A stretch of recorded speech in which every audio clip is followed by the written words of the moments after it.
Jadi 3 tahun sebelumnya saya diajukan lingkungan, umat di lingkungan, tapi saya menolak. Penolakan saya waktu itu pertimbangan manusiawi. Jadi saya itu pekerjaannya itu kan di training outbound. Saya waktu itu berpikir bahwa tugas prodiakon, pelayanan prodiakon itu kan rata-rata hari Sabtu Minggu. Sementara pekerjaan saya juga seringkali dilakukan Sabtu Minggu. Ini kan bukan sekedar mengantar Ekaristi, ya, tetapi ini adalah menghadirkan tubuh Kristus ke mereka yang tidak bersedia. Satu hal yang mengesan adalah ketika saya merasa saya itu masih sehat, sehingga memungkinkan untuk saya datang di misa. Tapi yang namanya usia, kita kalau memang diizinkan Tuhan, suatu saat kan juga tua. Gitu. Nah, ketika kita yang muda itu tidak bersedia melayani, menghadirkan tubuh Kristus ke mereka yang sepuh. Nah, kalau suatu saat kita punya kerinduan untuk kita ketemu sama Kristus dan tidak ada yang mengantar, bagaimana? Selamat siang Pak Lili. Pak Lili jadi prodiakon sejak kapan ya? Masih umur berapa kira-kira? Ini tahun ini angkatan kedua saya, kan 3 tahun ya periodenya ya. Periodenya 3 tahun, berarti 2019, 2019, 2020, 2021. Sini 2022 sampai 2024. 2019 berarti usia 44 ya, 44. Apa yang mendorong atau memotivasi Pak Lili akhirnya kemudian mau jadi prodiakon? Jadi terima kasih nih, dari channel Kerawam ya, yang hari ini mau diskusi dan sharing gitu. Awalnya saya menolak, jadi tahun 2015 itu sudah diajukan sama umat di lingkungan. Ya, jadi 2015 sampai 2018 itu sudah mau diajukan. Jadi 3 tahun sebelumnya saya diajukan lingkungan, umat di lingkungan, tapi saya menolak. Penolakan saya waktu itu pertimbangan manusiawi.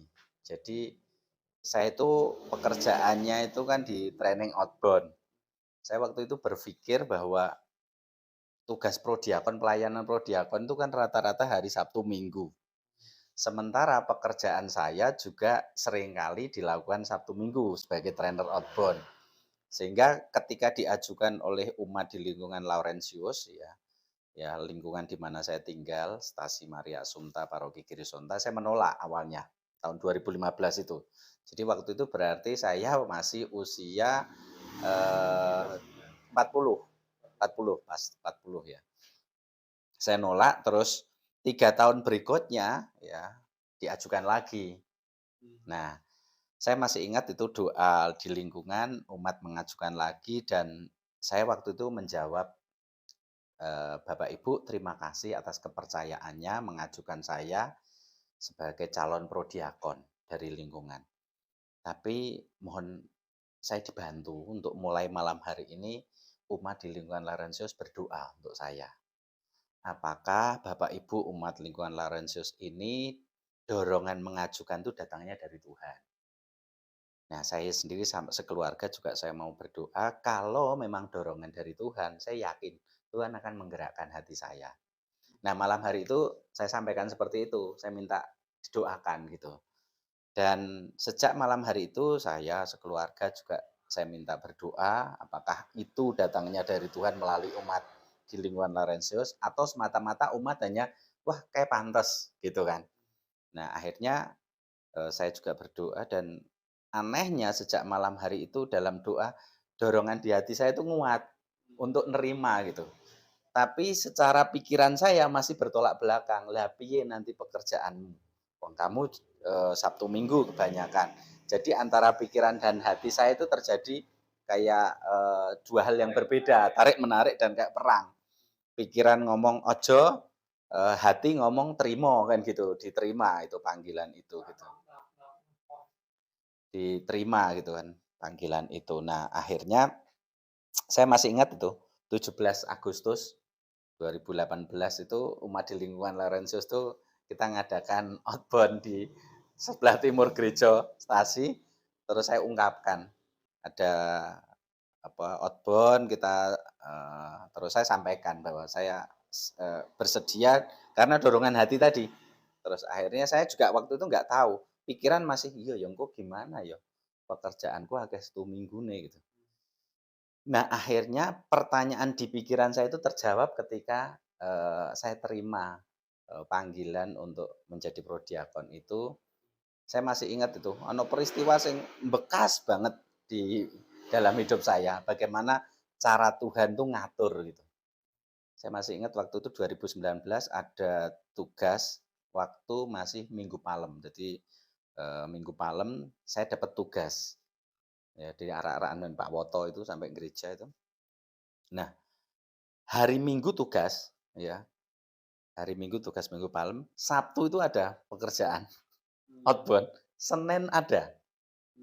Dan jarang sekali, ya Senin tuh ada itu, tapi hari itu ada, Minggu itu kosong. Dari pengalaman itulah saya seakan-akan Tuhan tuh ngomong ke saya gitu loh, "Aku itu iso ngatur segala sesuatunya. Jadi apa yang dulu kamu takutkan tentang bagaimana itu semua itu bisa bisa Tuhan atur," gitu loh. Nah, dari peristiwa itulah saya semakin yakin bahwa ketika kita menerima panggilan pelayanan itu dan, kita yakin Tuhan nanti ngatur segala sesuatunya gitu. Itu salah satu peristiwa yang akhirnya menjawab keraguan saya dan ketika beberapa waktu saya sharingkan ke calon prodiakon yang baru juga beberapa menguatkan mereka gitu. Karena salah satu hal ya kalau menjadi prodiakon atau, asisten romo itu kan salah satunya kita sebagai awam pasti, satu hal yang masalah ekonomi itu bisa bisa jadi apa ya, pergolakan gitu kan. Dan di samping itu akhirnya terjawab juga gitu ketika sudah masuk di prodiakon, sekarang itu, khususnya ya di paroki Girosonta saya merasa gini, kita itu saling komunikasi apalagi dengan adanya, fasilitas kita grup WA dan sebagainya itu kita bisa saling mengisi gitu. Ya itu contoh, saya dikasih tugas kebetulan hari itu ada pekerjaan, outbound misalkan gitu kan. Nah saya bisa komunikasi, "Pak mohon maaf saya hari ini nggak bisa minggu ini," gitu kan. "Apakah ada yang menggantikan?" Nah biasanya teman-teman yang lain saling mengisi gitu, nanti gantian gitu. Jadi akhirnya saya mengambil kesimpulan bahwa kadangkala apa yang kita ketakutkan ketika kita hadapi, di situ ada solusi gitu kan. Nah itu salah satunya. Maka dari pengalaman itulah akhirnya yang terakhir nih, kebetulan periode kemarin itu, di stasi. Jadi stasi, Maria Assumpta itu kan ada 16 lingkungan. Di periode 2019 sampai 2021 itu kemarin cuma ada 11 prodiakon dan harus 6 orangnya itu harus tidak bisa melanjutkan karena sudah 3 kali periode berturut-turut kan aturan paroki gitu kan. 3 kali istirahat boleh terus nanti baru kalau tahun berikutnya, periode berikutnya mengajukan lagi bisa gitu kan. Nah, akhirnya hanya tinggal 5 toh karena 11 padahal ini umatnya 1.500-an kan gitu. Nah, pergumulan saya waktu itu karena saya ditunjuk sebagai koordinator, prodiakon di Stasi Maria Assumpta adalah gimana caranya mendorong, umat untuk, mau menjadi prodiakon. Karena terus terang salah satu PR besar di Stasi Maria Assumpta saat ini yang kemarin terjadi adalah nak prodiakon itu paling enggak pegawai, guru dan sebagainya gitu. Itu di mindset umat gitu. Nah, akhirnya saya coba untuk semacam gerilya jadi menjelang apa itu, untuk, eee, penggalian calon-calon itu, saya gerilya ke ketua lingkungan, WA Japri dan sebagainya gitu, termasuk turba ke beberapa lingkungan bersama salah satu tokoh yang cukup tua sebagai prodiakon untuk kita keliling gitu. Dan puji Tuhan kemarin dari yang awalnya tinggal 5 akhirnya nambah 17 calon, sehingga sekarang ada 22. Ya, sekarang periode ini yang 2022 sampai 2024 sekarang totalnya ada 22. Hampir tiap lingkungan ada, bahkan ada yang 2, ada yang 3 gitu, satu lingkungan. Nah ini menurut saya menjadi Sudah sekarang, yang tahun ini sudah. Jadi kan berhenti sampai 2001. Nah, 2022 sampai 2024 itu kan, berarti akhir tahun 2001 kemarin kan kita cari penjaringan calon-calon itu, 22, jadi nambah 16. Ya, artinya dulu 11, ya kan yang periode jadi 22, nambahnya 100% gitu. Saya bersyukur kenapa? Karena dalam perjalanan 3 tahun yang lalu ada beberapa hal yang menurut saya rada, apa ya, miris gitu. Mirisnya gini, contoh kemarin ketika pandemi ada yang meninggal, nah salah satu itu ketika pelayanan orang meninggal dan waktu itu masih, transisi. Jadi yang prodiakon lama sudah selesai tugas, prodiakon baru belum dilantik. Nah, satu wilayah ini tinggal satu, saya waktu itu. Nah, ada yang meninggal waktu itu. Saya kena, apa itu, jadi saya itu eee, di rumah 14 hari, apa itu, eee karena corona itu kan. Ya, saya tidak bisa ngelayani kan. Berarti satu wilayah itu kan nggak bisa saya melayani gitu. Akhirnya harus ngambil dari wilayah lain. Karantina ya, karantina itu. Jadi saya waktu itu mirisnya gitu, ya seandainya tidak ada tiap lingkungan, ada prodiakon yang bersedia, kan akhirnya hal seperti itu salah satu contohnya. Terutama pelayanan orang meninggal gitu. Maka saya bersyukur pada periode ini ada yang tergerak dengan latar belakang yang berbeda, menurut saya ini kemajuan bagi, stasi kita. Salah satu peran dari Romo, Romo juga menyampaikan bahwa setiap lingkungan wajib, ya, bahkan guyonane Romo sempat mengatakan, sampai kalau 3 tahun nggak ada yang jadi prodiakon di lingkungan itu dan meninggal, engko sapa sing ndongake, guyonane Romo seperti itu. Meskipun kan nggak mungkin nggak dilayani, tetapi ini umat diajak berpikir bahwa ya kudune tiap lingkungan ono, karena ketika lingkungan ono apapun kebutuhan termasuk tadi orang meninggal dilayani dari lingkungan sendiri, gitu.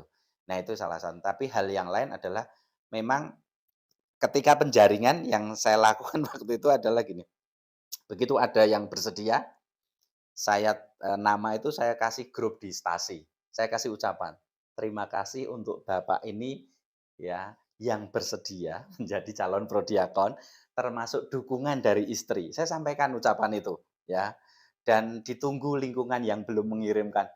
Saya rasa itu salah satu cara untuk bagaimana kita menghargai umat yang sudah bersedia panggilan, sehingga dari lingkungan yang belum akhirnya terpicu untuk, "Loh, KW bersedia," misalkan seperti itu gitu kan.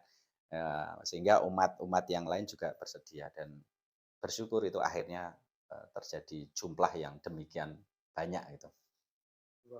2 kali lipatnya. Kembali ke pertanyaan awal tadi Pak Lili.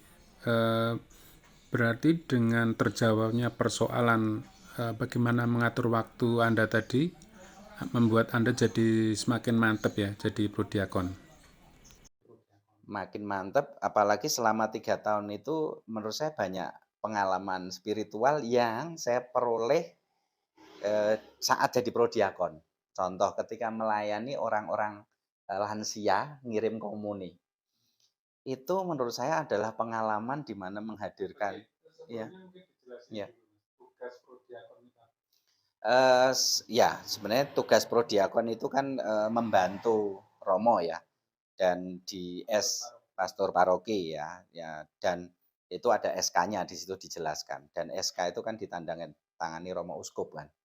Jadi di situ salah satunya adalah, membantu, pastor paroki membagikan ekaristi di saat misa, itu sebenarnya tugas yang prioritas. Terus, memandu ibadat, ya ibadat misalkan ada permintaan misalkan orang meninggal ya, terus ada orang yang pemberkatan rumah ya kan, termasuk ada orang yang, mau menikah midodareni itu. Jadi, dalam tanda kutip misalkan Romo tidak bisa, ya prodiakon kan bisa. Jadi istilahnya membantu gitu kan. Ya tugas-tugas itu gitu kan. Dan, tadi kembali ke pengalaman. Itu mhm. Selain itu ngirim tadi? Ngirimnya itu ya, ngirim komuni untuk orang lansia sakit yang tidak bisa hadir di misa, di ekaristi, itu kita nganter, ya nganter ke rumah, ya Untuk ke wilayah kerjanya itu seluruh stasiun atau seluruh paroki? Nah, awalnya ketika dulu jumlah prodiakone satu wilayah ya, di mana kalau kebetulan wilayah di saya ini kan ada 3 lingkungan gitu kan. Berarti kemarin, kami berdua melayani satu wilayah, 3 lingkungan tersebut. Tapi di periode ini karena bersyukur tiap lingkungan ada, maka prodiakon di lingkungan itu melayani umat, lansia maupun orang sakit yang ada di lingkungan masing-masing. Nah itulah, bersyukurnya ketika semakin banyak umat yang terpanggil menjadi prodiakon, berarti tugas pelayanan kita semakin bisa menjangkau lebih banyak. Contoh, kalau dulunya satu wilayah itu misalkan harus 10 orang dan itu mengunjungi satu-satu, itu bisa dibayangkan paling tidak 2 jam sendiri kan untuk ngantar itu, karena kan harus mempersiapkan doa, ya kan, mengajak berdoa persiapan untuk sebelum menerima komuni gitu. Nah, itu. Jadi kalau sekarang sih per lingkungan, apalagi lingkungan saya ada 2 gitu kan. Berdua, kadang minggu ini gantian bisa Pak Purwito kan. Ya kan saling berdua jadi untuk lingkungan Laurentius ini gitu. Nah, apa pengalaman spiritual yang saya peroleh? Ini kan bukan sekedar mengantar ekaristi dah. Ya, tetapi ini adalah menghadirkan tubuh Kristus ke mereka yang tidak bersedia. Satu hal yang mengesan adalah ketika saya merasa saya itu masih sehat, sehingga memungkinkan untuk saya datang di misa. Tapi yang namanya usia, kita kalau memang diizinkan Tuhan, suatu saat kan juga tua. Gitu. Nah ketika kita yang muda, itu tidak bersedia melayani, menghadirkan tubuh Kristus ke mereka yang sepuh. Nah kalau suatu saat kita punya kerinduan untuk kita ketemu sama Kristus dan tidak ada yang mengantar, bagaimana? Kita itu masih sehat gitu kan. Sehingga itu satu hal. Hal lain adalah betapa beberapa orang itu benar-benar merindukan gitu. Saya masih ingat itu, ada satu orang yang bertahun-tahun nggak pernah ketemu yang namanya ekaristi karena beliau sakit dan tidak terlayani karena jumlah prodiakonnya terbatas, kebetulan beda lingkungan ya. Dan saya mendengar beliau itu punya kerinduan dan begitu diantar, waduh, beliau itu merasa matur nuwun, terima kasihnya itu benar-benar terima kasih saya udah lama merindukan. Terlepaskan Iya, kerinduan. kerinduan ketemu. Iya, gitu. Jadi menurut saya ini menjadi hal yang ya pengalaman spiritual gitu. Apalagi ada ibu-ibu yang sudah sepuh, udah nggak bisa jalan. Setiap ketemu itu saya melihat beliau tuh begitu hidupnya itu sudah ikhlas. Misalkan, Mas Lili, saya tuh usianya sudah hampir 100 tahun. Kalau Tuhan mau panggil saya sudah siap, tapi kalau Tuhan masih izinkan saya untuk saya masih menemani anak cucu, cicit juga monggo dalam bahasa Jawa ya. Nah, beliau mengungkapkan itu menurut saya belajar bagaimana beliau ikhlas gitu. Saya belajar beliau punya kerelaan untuk melepaskan dirinya dari ikatan saya mau hidup atau mau dipanggil Tuhan itu sudah nggak ada ikatan gitu. Monggo itu saya belajar dari beliau gitu. Bahkan ketika beliau meninggal, pesan sama anaknya, tolong sok disembayang ke Mas Lili gitu. Ketika saya meninggal. Jadi menurut saya hal-hal sederhana itulah yang menguatkan bahwa terima kasih Tuhan saya diberi kesempatan untuk saya punya pengalaman hidup seperti ini. Gitu. Itu beberapa hal di pelayanan dan akhirnya ketika 3 tahun ini saya merasakan kebaikan Tuhan begitu luar biasa ya dalam hidup saya pandemi di mana pekerjaan kemarin sama pandemi benar-benar outbound juga nggak ada tapi cara Tuhan memelihara hidup kami sekeluarga dengan cara yang menurut saya kadangkala di luar jangkauan pikiran saya ketemu jalan main online dan sebagainya itu membuat saya merasa Tuhan begitu baik gitu. Nah sehingga pada titik tertentu mengirim komuni dalam tanda kutip saya merelakan untuk nambah area. Salah satu area yang mulai ini dibuka adalah Rumah Sakit Gensaras. Jadi itu kan bagian teritori dari Paroki Girisonta. Jadi kebetulan ada layanan untuk umat Katolik hari Senin, termasuk mengantar komuni bagi yang sakit, saya ikut mendaftar ke paroki. Kalau nanti di Rumah Sakit Kensaras mulai dibuka untuk pelayanan itu, saya mau menjadi ambil bagian gitu. Dan menurut saya ketika ngantar di orang-orang sakit, itulah mengingatkan saya betapa Tuhan masih memberikan kesehatan, kesempatan untuk saya melakukan ini. Saya semakin meyakini hal itu, bahwa ketika kita ikut Tuhan gitu, itu memang ngeri-ngeri sedep. Ngeri-ngeri ini apa? Karena kita manusia itu pengennya kan hal yang pasti. Betul nggak? Pengennya hal pasti. Wah, sesuk biayai kuliah anak piye, nyekolahke anak piye, tanggungan yang mungkin hutang harus dilunasi piye. Itu kan ngeri ketika nggak tahu jawabannya. Tapi sedep ketika Tuhan jawab gitu loh. Cara Tuhan yang kadangkala di luar pikiran kita. Jadi ya wes akhirnya ikut sama Tuhan terus pokoknya percaya, yakin, ya seperti tadi carilah dahulu kerajaan Allah dan kebenaran, semua ditambahkan. Soal materi itu ditambahkan, bukan fokusnya gitu kan.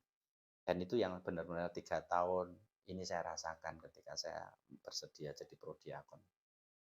Itu nanti malah bisa jadi bahan homili juga ya, dan bahan motivasi. Iya, itu kemarin saya sampaikan di calon prodiakon angkatan 2002-2004 ini ya. Jadi di paroki kebetulan saya diberi satu sesi untuk menyampaikan materi untuk memotivasi. Saya kasih judul Berani Gagal. Jadi kadangkala orang dipilih jadi prodiakon itu kan menghindarnya salah satu. Aku ora layak. Ya kan? Aku nggak iso, saya nggak bisa, saya nggak layak. Nah, itu salah satu biasanya di sebagian besar umat untuk menghindar ya panggilan-panggilan pelayanan, salah satunya di prodiakon.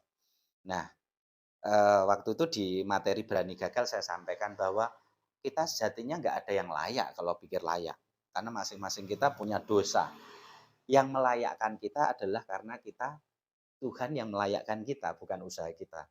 Ya kan? Itulah yang memantaskan kita. Kita diampuni, kita ditebus, itu yang melayakkan kita. Soal tidak mampu, tidak bisa, itu bisa dipelajari. Karena lebih baik mau meskipun tidak mampu, dan pada akhirnya nanti belajar berproses bersama, akhirnya mampu kan gitu. Dan itu akhirnya yang kemarin saya sampaikan bahwa yang penting itu mau dulu. Soal kemampuan nanti kita berproses, nggak usah takut salah, nggak usah takut gagal. Toh kita sebagai manusia ada kegagalan, ada kesalahan, itu hal yang wajar. Asal tidak sengaja salah kan gitu. Ya seperti itu. Kiatnya jenengan untuk menambah wawasan supaya materi-materi nanti pada saat disampaikan itu enggak besar, orang kok itu aja itu. Eh, Biasanya kalau ada tugas seperti itu, saya coba refleksi, Pak Riz. Jadi refleksinya gini, saya doa gitu. Jadi Tuhan kira-kira apa yang perlu saya sampaikan ya, di nanti misalkan kayak kemarin waktu yang terakhir saya sebelum tempatnya Mbah Parminto itu Mbah Padi. Itu saya doa dulu gitu, apa ya kira-kira? Karena kalau materi orang meninggal ya itu aja kan gitu kan. Tapi apa? Akhirnya kok digerakkan dengan puzzle itu. Saya waktu itu main dengan salah satu game outbound, ada namanya Lost Member. Saya memang bawa itu. Ya, Lost Member itu ada 9 puzzle, di mana puzzle itu kalau disusun jadi bujur sangkar, dan bujur sangkar nanti ada satu puzzle bujur sangkar. Dan ketika bujur sangkar yang puzzle kecil tadi diambil, suruh nyusun jadi bujur sangkar yang baru. Di dalam outbound biasanya banyak sekali grup yang tidak berhasil nyusun dan waktunya lama. Dan itu saya gunakan untuk refleksi. Refleksinya bahwa seperti halnya lost member, itu suatu saat entah kita duluan atau anggota keluarga kita yang lain duluan akan dipanggil Tuhan. Pertanyaannya ketika dipanggil, kita dipanggil udah selesai, urusannya nanti sama Tuhan aja. Tapi ketika kita ditinggalkan, apakah siap nyusun puzzle-nya ini? Karena yang ditinggalkan itu, saya gunakan refleksi. Jadi hal-hal seperti itu saya cenderung kalau menyampaikan hal yang homili, sing praktis apa gitu. Jadi kontekstual aja yang kira-kira kita butuhkan gitu. Teoritis atau yang berkaitan dengan Injil mungkin ada ahlinya, tapi kita sebagai awam ini dalam tanda kutip nilai lebih kita adalah aplikatif dalam kehidupan sehari-hari. Contoh, Kalau pastor hidup karena selibat kekuatannya di situ. Tapi kita yang berumah tangga berarti kekuatan kita adalah aplikatif berumah tangga kan gitu. Ya hal-hal yang keseharian kita, entah tentang bagaimana perekonomian, bagaimana tentang parenting anak, bagaimana hubungan dengan pasangan, orang tua, mertua kan hal-hal kontekstual. Ya termasuk tadi kalau soal kematian bagaimana menyiapkan suatu saat kesadaran bahwa kita kalau nggak dipanggil dulu ya entah pasangan, entah anak dulu atau orang tua dulu. Bagaimana menyiapkan itu kan. Terus referensi lain ya tentu selain kalau sekarang banyak YouTube gitu atau buku yang kita baca, tapi hal yang paling penting adalah apa yang kita alami. Jadi menurut saya gini Pak Tris, jadi orang Katolik mengimani Kristus itu yang paling penting bukan beragama kan, tapi apa yang membedakan kita umat Kristiani sebagai pengikut Kristus adalah bukan sekedar agama, tapi bagaimana relasi personal kita dengan Tuhan itu paling penting. Mengalami kata kuncinya. Jadi kenapa kok Tuhan mau hadir jadi manusia? Sebenarnya kan bangun relasi. Kenapa kok Tuhan mau disebut sebagai bapak, ayah? Karena mau bangun relasi dengan manusia gitu kan. Artinya sebenarnya jadi orang Katolik adalah paling penting adalah bagaimana kita membangun relasi personal kita dengan Tuhan. Mengapa suruh berdoa tutup pintu? Karena Tuhan pengen personal dengan kita kan gitu. Hubungan relasi. Maka kalau bicara soal apa homili, ya bagaimana pengalaman diri kita yang kita bisa sharingkan ke umat. Contoh yang terakhir dengan Mbak Ida itu sebenarnya yang saya sharingkan adalah pengalaman saya, ya kan. Contoh hal berbagi, ya menantu ke mertua itu kan sebenarnya konteks di mana itu yang saya praktekkan dari ilmu yang saya dapatkan gitu kan. Jadi hal-hal seperti itu sebenarnya kontekstual aja apa yang kita lakukan, yang kita sharingkan seperti itu. Jadi nggak usah cari-cari yang di luar yang kita gitu. Yang praktis, yang orang mudah mencerna. Mencerna ya gitu. Kalau pengalaman sing kurang bagus atau kurang menyenangkan atau apa ada nggak selama jadi project atau rasanya berat sekali? Tetap selalu ada ya Pak ya. Sebagai manusia kan naik turun ya. Yang paling berat adalah kondisi ketika harusnya kita bisa melayani tapi nggak bisa. Contoh yang tadi saya ceritakan gitu kan. Harusnya bisa menangani apalagi orang meninggal dan kita di satu sisi nggak bisa gitu. Karena konteks tadi saya masih harus berdiam diri kan gitu. Itu salah satu tantangan menurut saya. Maka itu tantangan itu bisa menjadi refleksi dari umat. Maka biasanya homili saya ceritakan. Ya kenapa sih setiap lingkungan kita perlu ada prodiakon, kasusnya seperti kemarin. Itu saya gunakan untuk refleksi, ya. Ya makanya ketika di ibadat gitu saya gunakan itu untuk refleksi. Hal yang lain ya tentunya apa ya? Ketika kita dalam tanda kutip capek gitu ya, capek gitu. Itu adalah sarana untuk Tuhan, capek Tuhan gitu. Nggak pernah dikomplain istri atau Sampai sekarang bersyukur enggak, mereka support banget. Bahkan saya tuh sempet hal sepele loh Pak Tris, itu sampai nangis akhir tahun. Jadi biasanya kan kami akhir tahun refleksi bersama gitu. Tahun kemarin itu saya nangis itu hal sepele Pak. Setiap mau pelayanan, Alba saya kan diseletika ke istri itu. Kesetiaan istri nyeletika oke gitu loh Pak. Itu jadi nangis membuat kemarin itu. Saya mengucapkan terima kasih karena supportnya istri gitu. Jadi itu hal kita sepele gitu kan. Tapi kalau saya sendiri melakukan tidak sebaik yang beliau lakukan, itu sepele gitu. Terus pengalaman spiritual dari istri ketika saya melayani ngirim komuni tadi, istri itu kadang doa, Tuhan, suamiku sudah bekerja loh untuk Engkau. Saya yakin pasti Engkau kasih upahnya. Istri hanya sederhana gitu. Jadi sejauh ini untuk keluarga mereka sangat support itu dan itu menjadi menurut saya salah satu pelayanan di Prodiakon wajib ya wajib didapatkan dari keluarga gitu. Maka kenapa ketika penjaringan di awal selalu kita tekankan ya itu supportnya banyak suka dukanya banyak sukanya banyak sukanya itu Dukanya hanya tadi, kadangkala kita sebagai manusiawi misalnya capek gitu kan, capek lelahnya dalam arti bukan secara fisik ya, tapi secara pikiran karena muncul kekhawatiran, ya itulah kesempatan untuk, bahwa kita itu manusia butuh Tuhan, gitu.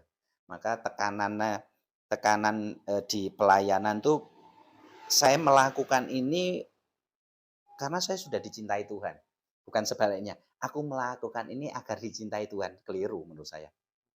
Kalau kita untuk dicintai berarti usaha kita agar Tuhan mencintai, padahal kan sebaliknya enggak. Tuhan mencintai dulu kok meskipun kita sudah berdosa.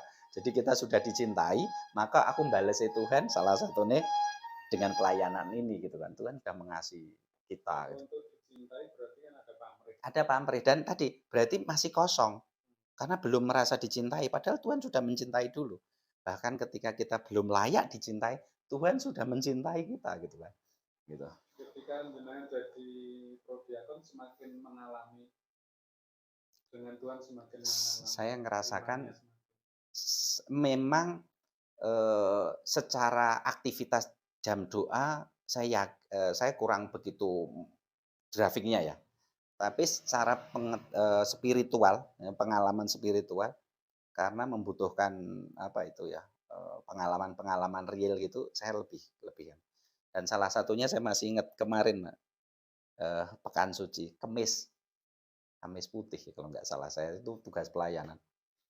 Itu pengalaman yang menurut saya tuh tugas apalagi dari prodiakon gitu kan ya, perutnya tuh sakit, Pak, mules, Pak.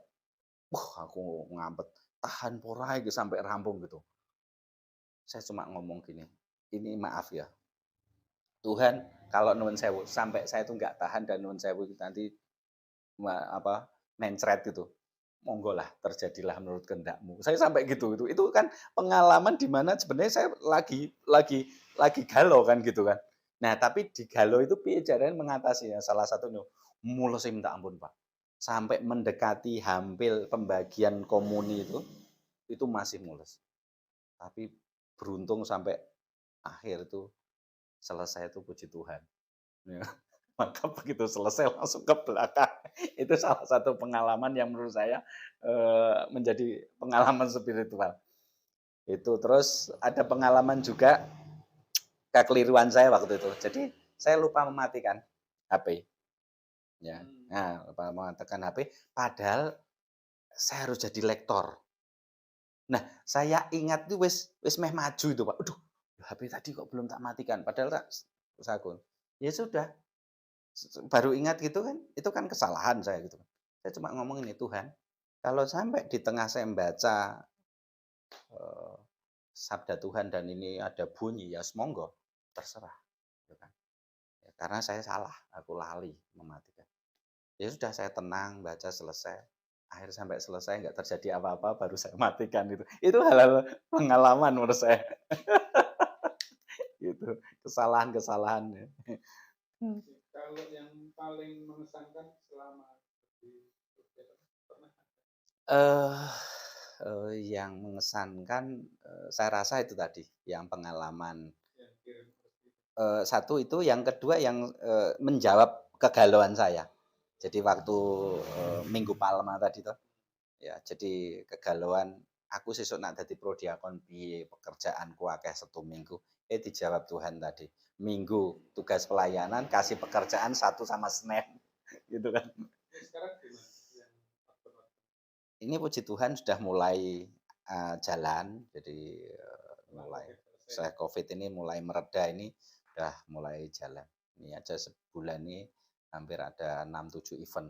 terus ngaturnya tadi Nah, ngaturnya tukar gitu. ya ngaturnya tuker-tuker, apalagi kalau memang saya sudah tahu jadwalnya pekerjaan kan saya sudah bisa mapping saya tugasnya gitu. Apalagi dengan 22 prodiakon ini saya lebih leluasa ya sebagai koordinator mengatur karena kita kan seminggu cuma 5 orang. Artinya kalau 20 itu kan sebenarnya sebulan sekarang cuma tugas, sekali itu, Pak, gitu kan. Ya, tapi waktu kita masih 11 kita pernah ngalami Pekan Suci itu. Itu mulai dari Minggu Palem, Kamis Putih, Jumat Agung, Sabtu Sepi, Minggu Paskah itu kita bertugasnya terus. Karena apa, kita cuma bersebelas, Papa misalnya 2 kali. Sampai kita minta bantuan dari paroki kan, satu orang. Itu tiap hari kita tugas layanan karena, jam 1 jam kedua kan gitu. Karena umatnya biar itu pengalaman juga sih menurut saya, mengapa mendorong di stasi kita lebih banyak prodiakon karena salah satunya gitu. Biar kesannya nggak 4L gitu loh. Lu lagi, kayak meneh. Kalau banyak gini kan bisa terus gantian gitu. Oke, kira-kira ada yang mau disampaikan untuk pesan-pesan untuk yang mungkin masih ragu-ragu sama untuk jadi prodiakon? Kalau itu Iya. mungkin sudah ini ya, masih udah, soalnya udah 22 ya. Iya. Kira-kira pengen 3 periode? Eee, Kalau pelayanan mungkin tetap ya, tapi yang paling penting justru regenerasinya.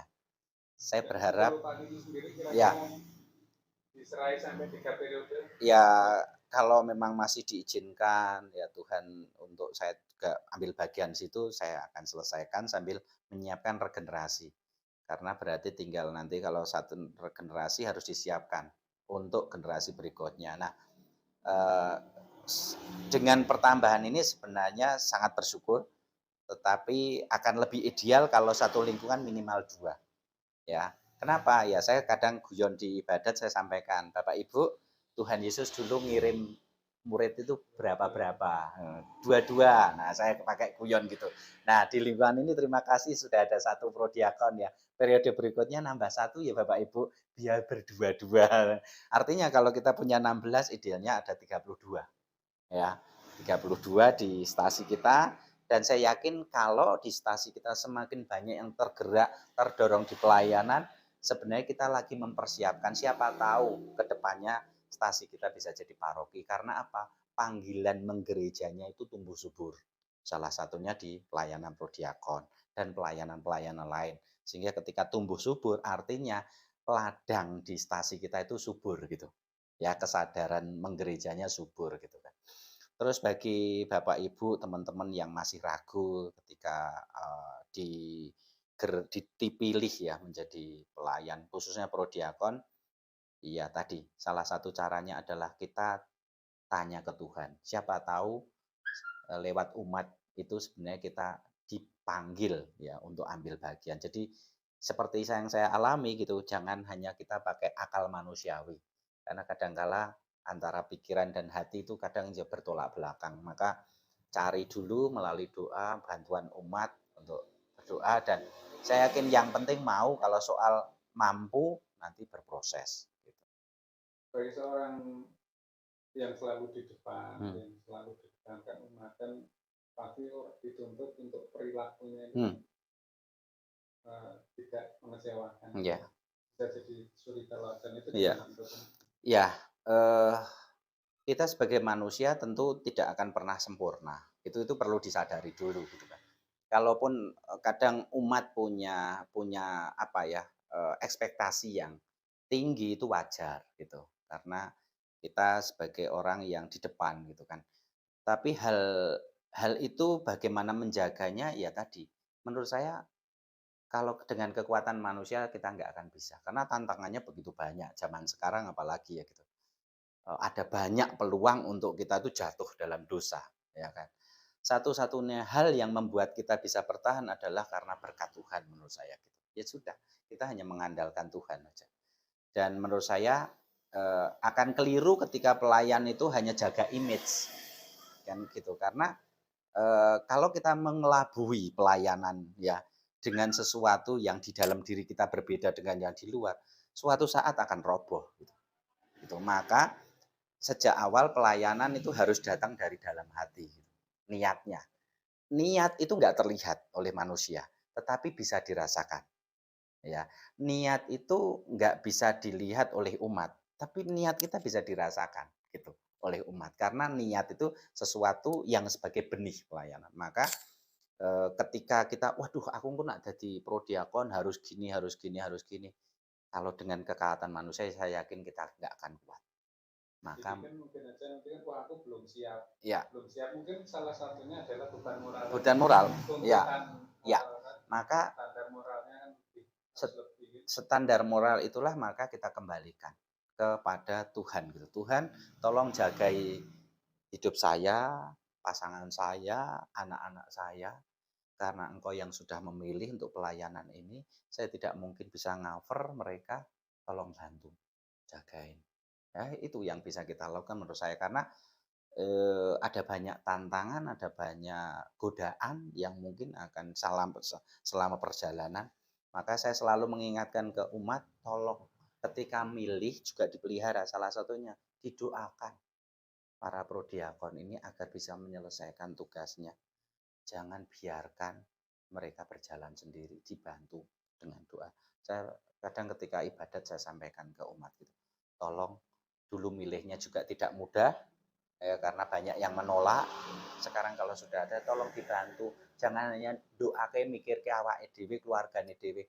Yo prodiakon didoake, Romo paroki juga didoakan, Romo Uskup, Paus didoakan. Jadi mari kita doakan gitu, karena ada banyak tantangan. Soal beban moral ya sudah tadi. Ketika kita sebagai manusia kita nyadari berdosa, apa yang kita bisa lakukan? Kita minta pengampunan dari Tuhan.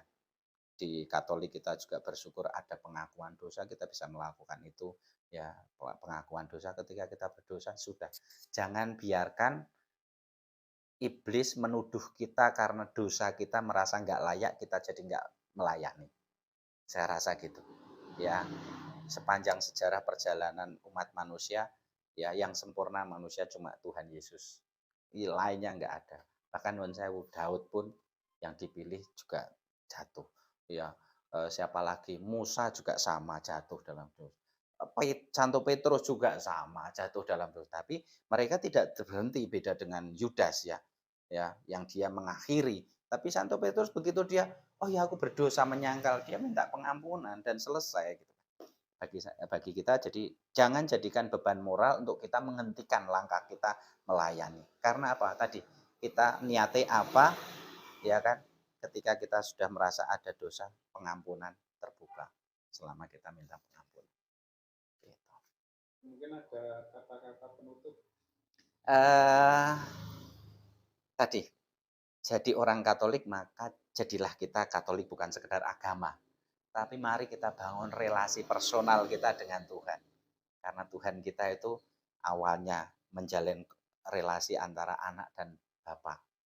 Tapi yang paling luar biasa di dalam iman kekristenan adalah suatu saat kita menjalin relasi dengan Tuhan adalah mempelai laki-laki dan perempuan. Itu adalah ilustrasi yang luar biasa. Kenapa? Karena di pasangan suami istri ada hubungan yang tidak akan kita dapatkan di hubungan antara anak dan bapak, antara sahabat ya dengan sahabat, dengan teman. Tuhan sampai punya relasi keintiman sedemikian luar biasa, mempelai laki-laki dan perempuan, hubungan yang personal yang luar biasa. Maka mari jadikan iman kekatolikan kita iman yang relasi personal kita dengan Allah kita yang hidup. Ya, itu aja mungkin yang bisa saya sharingkan, Pak Trisno. Matur suwun kesempatannya. Iya, sama-sama Pak Trisno. Nggih. Terus jadi prodiakon ya. Amin, amin. Terima kasih Pak Lili, semoga sharingnya menjadi berkat bagi banyak orang. Berkah dalam.